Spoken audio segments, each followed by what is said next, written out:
السلام علیکم. مشکل کے راستے آسان ہو گئے, دشمنی دیکھ کر حیران ہو گئے. رکھا جب میرے نبی نے دنیا میں قدم, رکھا جب میرے نبی نے دنیا میں قدم, پتھر بھی کلمہ پڑھ کر مسلمان ہوئے. جناب صد محترمہ اساتذہ کرام اور میرے عزیز ساتھیوں, السلام علیکم. میری آج کی تقریر کا عنوان ہے سیرت النبی صلی اللہ علیہ وسلم مبارک. جناب والا, ایک کلمہ گو کے لیے, ایک کلمہ مسلمان کے لیے اور ایک کلمہ مومن کے لیے نبی کریم صلی اللہ علیہ وسلم کے ذات گرامی حلیات سے مخزون محور ہے. یہ زمین و زمان, یہ ترکین, یہ مشرقین اور یہ مغربین, میرے آقا دو جہاں میں گم رہے, ذات میں گم رہے. لاؤ کہاں سے لفظ جو تیری ثنا کروں, لاؤ کہاں سے لفظ جو تیری ثنا کروں, محسن کہوں یا حبیب خدا کہوں.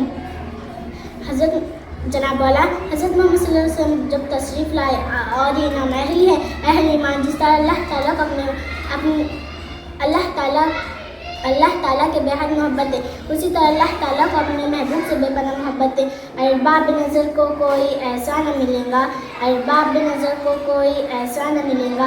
بندے تو بہت مل جائیں گے, آقا نہ ملے گا, بندے تو بہت مل جائیں گے, آقا نہ ملے گا. تاریخ اگر ڈھونڈیں گی ثانی محمد کو, تاریخ اگر ڈھونڈیں گی ثانی محمد کو, ثانی تو بڑی چیز ہے, سایہ نہ ملے گا.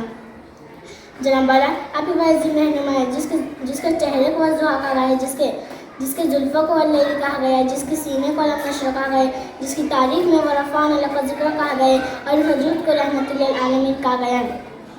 جناب علی وقار, اب میں اپنے بکھرے ہوئے لفظوں کو سمیٹے اپنی تقریر کا اختتام کرتی ہوں. وہ بندوں کو اپنے خدا